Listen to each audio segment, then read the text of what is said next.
Greetings, and welcome back to the All Ears Boffomundo show. We're very pleased to have some outstanding entertainment this evening, and Ron's going to announce it. Yes, we have with us, we're very honored to have with us Mr. Phil Collins, drummer extraordinaire, and Mr. John Goodsall, both of Brand X. Thank you for coming down today, guys. We realize... it's been a pleasure, thank you. Yes. Oh, no, there's a little bit more. We understand you just flew in from San Francisco. You did a couple gigs last night. Did they go well? Yeah, enjoy them? very nice. Yeah. Okay. This is the third American tour for the Brand X band as a whole. Yet it is the first tour to feature the original members. Was this planned, or did you all happen to be available at the same time? Just a matter of coincidence. Yeah. We kind of made a conscious move to try and get the original band back together again. I mean, it wasn't just a coincidental thing. Mm-hmm. And I had some time, because in the past, because of the Genesis commitments and the family, we haven't really had time to come off the road with one band and go on the road with another. Mm-hmm. Whereas we've had some time off this year, so we kind of thought we'd make the most of it. Yeah, we started off getting together for fun, for no particular reason. Mm-hmm. Now it's a real pain in the neck. You're going for the bus now. A question we'd like to ask regarding your past shows is, last year, Mike Miller was in the guitar spot. Now that was due to an injury in the group. Would you like to explain the circumstances and who he is and where he's been and where he's going? Knows that. He was from. He'd been in a few groups with Peter Robinson, one of our keyboard players, and Mike Clark also, who was the drummer at the time, and. They'd been in a few groups together, so they knew he was fast and everything. He came in, learned all the parts, I think in one day or something. Really? One day? It was very quick. Yeah. Well, we sent him a tape, and he came in, had one short rehearsal. No, I don't think he even had a rehearsal. I don't think he did, because they played with us. Yeah, it was a sound check job. Yeah. I saw his first gig and I was amazed. Very, very... What happened to your hand? Really lucky to get someone... Fell off, didn't it? Oh, this? Oh, yeah, what? It's back. Yeah. One of those things, huh? It does things, weird things. Don't get anywhere near that hand. More about the personnel, but now about the new chaps that we see on, or that we hear on the Product album, your new LP, your fifth LP. Mm-hmm. John Gilbrin on bass, and of course Mike Clark. Giblin. Well, Gibrin, if you're Japanese. Cookie boy. Yes, all gibberish. Could you tell us a little bit about them? They Mike haven't Clark. appeared in any other Brand X albums. We'd like to know a little bit about the Boffomundo audience would love to know. John Giblin is, he's bass player. He's one of the best bass players around. It's him and Percy. I mean, Percy lives in New York now, but they're two of the most original blokes around at the moment. I mean, Giblin, we've known him for ages. He's a session player. But he's one of those session players that actually has a lot of, style, and he's got big ears. He's really, really good. And so we kind of did the album in a strange way. Actually, we booked a studio for 2 weeks, and we lived. There's a big house. It used to be Ringo's house in Berkshire, and we near Cliveden House. Near Cliveden. Near Capelo Common or Maidenhead or any of those places? Windsor, yeah, Ascot. Oh, okay. And I was out there. That's right, star prize. Yeah, and we were there for 2 weeks, and we were working day and night. I had two different groups, really. Mike Clark, who was the last drummer in Brand X before I came back, he was playing drums with Percy on bass and Peter Robinson on keyboards, and John played guitar. And then on the other, that was during the night, and during the day, we had me, John Giblin on bass, and Lumley, and John. So we had two different bands, you see, and that's why there's two bass players and two. A day band and a night band. Yeah, and then we also played together as well. Because needless to say, when they started, we didn't necessarily go to bed. Right. Is Mike here with you in Los Angeles? No, he's not. I believe he's going to come visit the show. Oh no, he's not playing now. Mm-hmm. Right. Well, that was the question. Indeed. Yes. Is it my turn? Yeah. Go. Okay. Go. Yeah. I'd like to ask you a question. Who won the FA Cup? That's right. The new album Product, I was mentioning them. I got it the other day, and I was listening to it. The approach, I love it. I really do. The approach on the album seems to be a little bit more varied, specifically Don't Make Waves, which you wrote. Is this an indication of you guys becoming a little more confident in being able to approach a different type of music as opposed to the free-form, jazzy type things you've been doing? Yeah, it seems like a new ingredient being added to the band's jazz core. Is it a trend for the future? Well, it's like got more. Everything's got more extreme. You know, like the I suppose the jazz side of it has progressed, advanced. You know, and we've brought out the rock sort of rhythmic side of it more too. You know, I think everyone's writing. I mean, John. I mean, speaking for John here as his agent, I just like to say that he's writing a lot of. Everyone's writing. It's not me, mate. We're all writing. Something smells. A varied batch of material. I mean, the only reason for being in a band anyway really is to sort of to play the music that's being written by the musicians in the band. And before we might have shunned away from doing songs with vocals because it didn't seem to be what people thought we were about or what we really wanted to do. But now I think we just, if it stands up and it's a good song, it's like Waves and Soho are two examples on this album. On Moroccan Roll, Sun in the Night, which is another song you wrote, it was a Shastric mantra or something that you were singing on it. Where'd you get that exactly? Sanskrit. Indian takeaway. Is something like the Tales from Topographic Oceans thing, as far as the Sanskrit, right? Isn't it? Somewhat out of the same. It was just some. You found him in the street, didn't you? Yeah. Some writing on a bathroom wall? Graffiti, yeah. There's graffiti in a Pakistani restaurant. Oh, right. Yes. Right. You spoke, Phil, of what the audience has come to expect from Brand X. We'd like to go back and ask where the name Brand X originated and how the group did form. You said, John, that it formed out of just like a leisure time activity almost. Or just a side musical. Oh no, I meant this. What we've got now, this tour and the album and everything. Oh, I see. This year we just started off for fun. Okay. Well, to go back, how did the name Brand X originate? Richard Williams, who was, originally there was Island Records. Right. In the beginning there was Island Records, and then Richard Williams, who's now editor of Melody Maker, and at that time was A&R man at Island Records. He had this band which consisted of John, Percy, Robin and two other blokes. One was a singer and the other one was another guitarist. Mm-hmm. And they're doing like pretty much straight ahead funk, sort of average white band, that kind of funk with vocals. Right. But and they needed a drummer, so a friend of mine who was the assistant A&R man invited me down, and Richard Williams got Bruford down, and we both played on different days, and Bruford didn't fit in quite as well, so I got the gig. And it started off doing that kind of vocal funk stuff, and then when the others sort of went out for a cup of coffee, we'd start playing the good stuff. And so eventually, those two chaps were asked to leave. Still do. And just left the four of us, and basically we just started doing gigs on a very temporary, casual level. What, around the neighbourhood, as it were? Just around London, yeah. When I wasn't on the road with Genesis, but then as soon as you start making records, then record companies need tours, and tours need proper bands. Like you say, it becomes so a pain in the ass. They need professional musicians, and so obviously I wasn't up to scratch, and so I left. Right. I just can't imagine you auditioning for anything.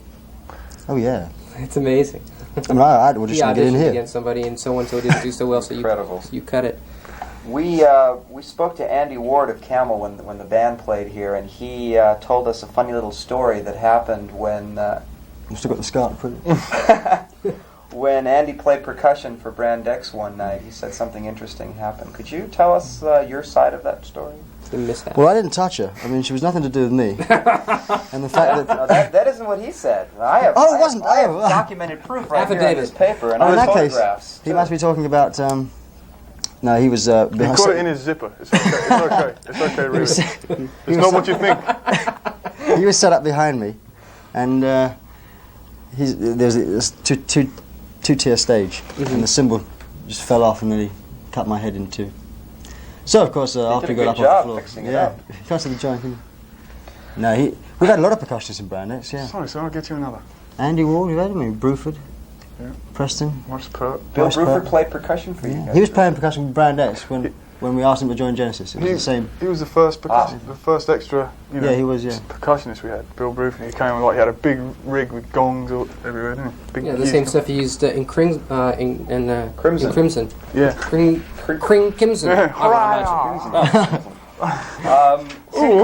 Speaking of other bands and things, we'd like both of your opinions on the current music scene, specifically.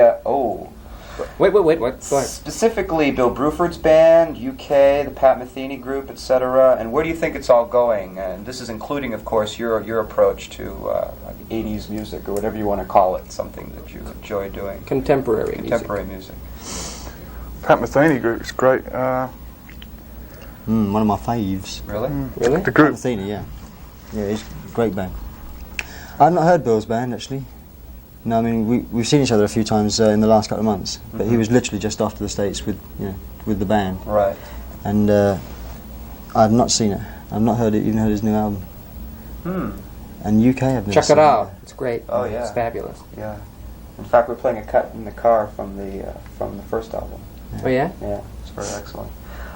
What about disco and all that other stuff that seems to be dominating the airwaves these days? Explain to me from your viewpoint what's happening in England and in Europe. Well, it's not taken over. I mean, this disco thing is just a fad with the films that kind of happened at the same time.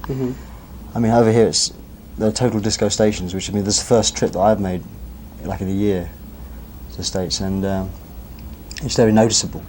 But I mean, I don't mind disco. I mean, a lot of people sort of, disco here, bullshit. But I mean, in fact, there's some really good stuff. Sylvester and Casey, such a band. Donna Summer, I mean, they're actually very well produced records. Oh yeah, very well no made. doubt about amazing, it. Yeah. Amazing stuff. What's a big grin for? Sorry. What do you think about it? Yeah. What do I think about it? Disco. Music and new wave, and just all the things that seem to be popular. These days. Some of it sounds good. Some of it sounds good. It's the same with all the stuff. I mean, the new wave stuff. The punk bands in general, I find pretty. I think it's the same with everything. A very small percentage of it sounds really good. I think, Is any of it influencing you, or is broadening your horizons in any areas? Some of this new wave, this like old time rock and roll. That they're getting back to the core. At least in America, and I understand it's happening a lot in England and in Europe too. They're getting back to the core bands, just the guitars, drums, the singing, just the gut feeling. I like the attitude. Sort of.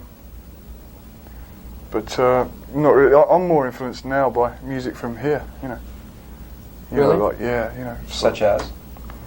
Well, like Toto, I think really sound good. Well, that was a well done album. Yeah. I was actually in on some of the sessions. I watched some of that being recorded. They wore tape out. With regards to a comment you made earlier, Phil, about you booked 2 weeks in a recording studio. Here, they booked 2 years. Yeah. Fleetwood Mac was in a studio for about 8 months. It was all theirs. And Toto worked for months and months and months and millions and millions. Well, not millions of dollars. Most definitely paid off for them, though. Yeah, it did. It was a so well here. It was like a big fluke. First album by any band. Well, it was really no fluke at all, because the guy who did the album was... I mean, if you have a hit single, yeah, that is it. I mean, they had that's a great song. Would Brand X ever consider putting out a 45? Yeah, Don't Make Waves. I think would be a good single. I think so too. But you can tell. I mean, that Toto thing was just almost custom built for radio. Exactly. So Steely Dan make records custom built for radio. Great driving music. Absolutely. So that kind of thing. There's a whole area of music, especially over here. I mean, Joe Walsh. That whole kind of area that is good. I mean, it's like good. Hey, I'm into that kind of thing. Okay, great. This is really my thing. They like all kinds of music too. As far, I so let's get down to... We were thinking, actually. We were thinking. Most things. Sure we do. We were thinking. No, we were thinking of doing, maybe doing gay jazz, Gay jazz? Yeah. Or like snuff jazz. Snuff jazz. Yeah, we were thinking of maybe muscling in on sort of big markets, and we know the sort of gay disco shit, that's a big market, right? We want to sell a lot of records, so we're going to make some gay jazz records. Sylvester is... We just came to San Francisco, so we were really hot, Oh, jeez. As far as categorization and all that stuff goes... Lots of members of the Village People in San Francisco. I can't believe it. Do you like them? Hey, not me, man. No. Hey. Brand X's music. Okay, everything, Okay, especially in the media in this country. Am I flushed? You're cute. Thank you. Wake up! Most everything here in the media is categorized. Yeah. I categorize that as a pass, and I will ignore it. I've read lots of articles about Brand X, and they would categorize it anywhere from progressive jazz to electric cosmic rock and things of that nature, which is kind of heavy. Do you think your music defies categorization, or if you had to put it into some sort of a genre, what would you call the music? If somebody said, well, Brand X, what kind of music does Brand X do? If you had to tell them. If my father asked you, Snuff jazz acid. Snuff jazz acid? Yeah. Not in that order, or Daz rock. Daz rock is what we... Daz, like dazzle? Daz. Daz. You know... I can see no, you guys have a lot of fun with the music. You don't take it... That's a very astute point, and one I'm glad you raised. Now, in fact, we, all the way through the album titles and stuff, and even stuff we do on stage, there's a lot of humour involved in it, I mean, and I think it's a good thing, because people... It was getting a bit out of hand, I felt, like with stuff like some of the early fusion bands, the very, very cosmic areas and sort of, to me, slightly pretentious. And we sort of decided that we'd take it over the limit, like with excess, total excess. And some of the titles were really out, and we let the audience off the edge of their seats, because I don't really, it's a drag when the audience is sort of saying, 1, 2, 3, 4, there's a bar of 7 there, 1, 2, 3, 4, 5, bar 11 and a half. Hey, did you hear that? Bar of 4, bar of 4 3/4. Yeah, and you just dropped the cymbal. Like, well, right? You don't want to sort of just have people sit back and sort of enjoy it, and making them laugh does that. And to participate in it as opposed to trying to tear it apart. Yeah. Try to put it in the categories. Yeah, otherwise, you just sort of end up being the people taking notes. I heard when Bruford was in town, he was interviewed on a radio station. I was listening to him, and they asked him a question about his opinion of American audiences as opposed to the British audiences. And he was talking to somebody else who made the exact opposite viewpoint as far as the different types of people that would come to attend these concerts in, let's say, anywhere in the United States as opposed to anywhere in Europe. As far as your music goes, where do you get the most appreciation from the audience, where you could really feel the audience is getting into what you're doing? Do you find it more here in this country or over in Europe, anywhere that you tour? What do you think? Well, this is the first time I've been in the States with Brand X, so it's hard. It happened last night, and I personally felt that everyone was there for the right reasons last night. In England, I kind of feel that we attract a lot of people because they like Genesis. You know what I'm saying? Like right. You get for people that just want to check out everything that anybody in the band's doing. Right. And from my point of view, I kind of feel like they're not really enjoying it for the right reasons. Mm-hmm. They're enjoying it because they want to see what's happening, as opposed to really enjoying the music. And I think here, because people are used to listening to that kind of music, Things are more jazzy here. Well, it's not jazzy, but it's just that the people, they're more musically aware, I think. Mm-hmm. They're more well-rounded, maybe. They listen to more something. That's not just in Europe. This is just like, we just come back. We just did 4 or 5 dates in England. And at the venue, for instance, in London, I just got the feeling that, they enjoyed it, but they didn't. I mean, here they applaud, they applaud solos and things, and you kind of feel they're listening and they react to something that's good, as opposed to in England, it's not quite the same. Not quite the same. Background music. Really? Do they really treat it as that? Like, is there lots of talking, and do they... Are they rude? Yeah. Yeah. Is there rudeness? No, they're all fully clothed and everything. It's not like that, Oh, they get naked out here, I warn you. Hey, rock and roll. You just wait. There's 3 nights of it coming up. Boy. Look out. To go back a little bit in time, a question that I personally wanted to find out. The Marscape album was released sometime soon after your first album, Unorthodox Behavior. Why wasn't the album released under the name Brand X, or was the project conceived before Brand X was? Because it seemed that everybody on the album played on it, yet it said Jack Lancaster and Robin Lumley. Right. Yeah, it was their compositions, and it was their effort, really, that we were all hired as session players on it. I see. We did another one, Peter and the Wolf. Right. Which was before that, and another one called the Eddie Howell gramophone record, which was the singer Eddie Howell, and we all played on that too because Robin was producing it. Get it. I gotta find it. So Yeah, really. Well, it's a new one to So excited. it's not very. It's got some good tracks in it, but it's not actually. It's not like Brand X-y We were just hired as session musicians, and that's the band just almost was doing that for ages. Not doing any gigs, just playing together, rehearsing, doing sessions and things. That's interesting. Very interesting.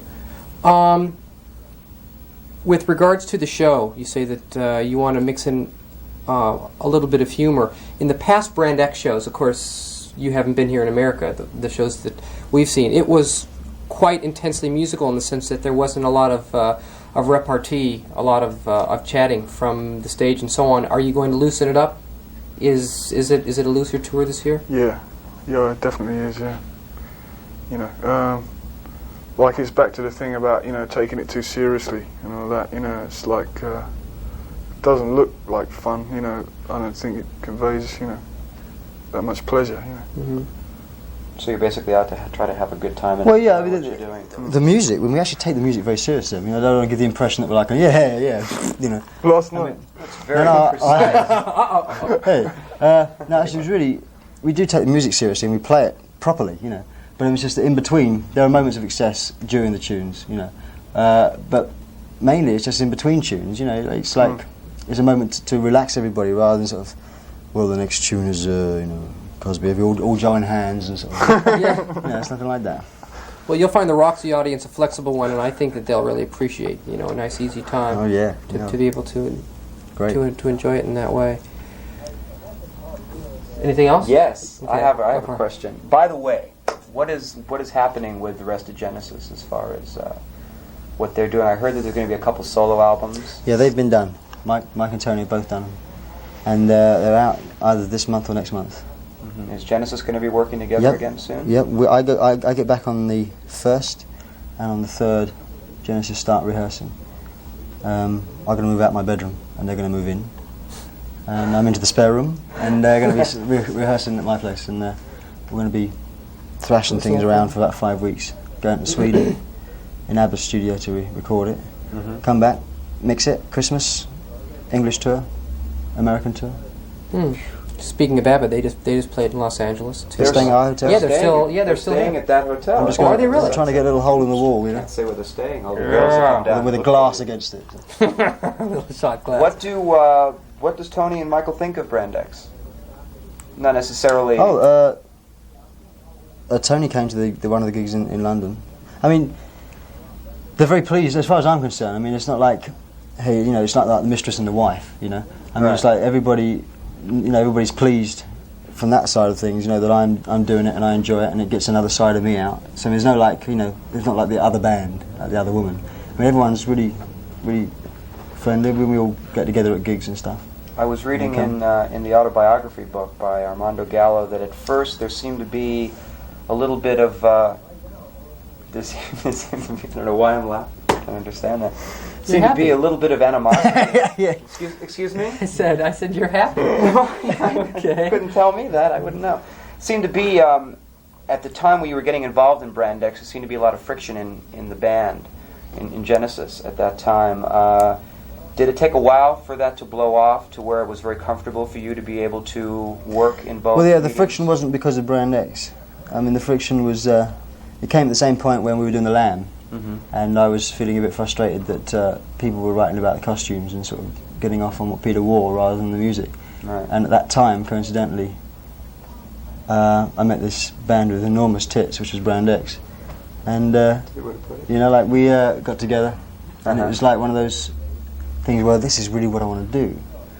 But then things, sort of the cloud cleared, and when Peter left, and then it was like a chance to sort of do, establish things like, it's not like I'm controlling, but I mean, like, I was actually looking forward to sort of doing the singing and sort of knowing that, we'd get back to more music.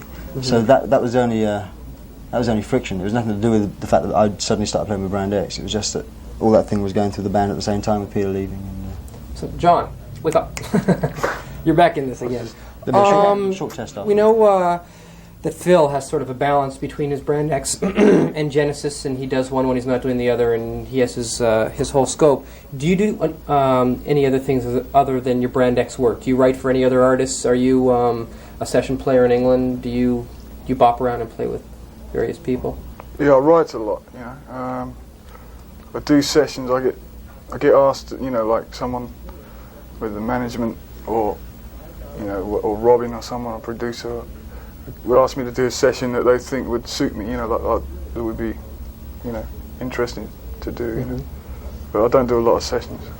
What's the other thing you're doing over here? Yeah, I might be doing a project here after the Brand X tour with an old friend of mine from Atomic Rooster, Rick Parnell. That's right. You used to be an Atomic Rooster back then. Were you in it when Carl Palmer was in it? No. That was the first band. That was John Cann. Vince was in it though. Vince? Yeah. Vinny. Oh, Yeah. good old Vinny. But, How about the other chaps in the band? Are they do they sport around and play with other artists? Are they active musicians otherwise? Robin's doing a lot of producing. He mainly does, desk, producing. He does that more than playing, really, now. Really? Yeah, he didn't play on the Masks album, No. and he didn't go with them on tour. Was it because of different projects he was working on? He just didn't feel he wanted to play, and he just got Peter Robinson instead? Or? No, I think at the time it was there's some personal things going on in the band, which is why Robin left. Yeah, And now it's changed, so it's. they wanted to shift it into a more jazz type direction, which we've now shifted back out of that. We still like go that way, but It's a bit of both. we lost the directness of it all.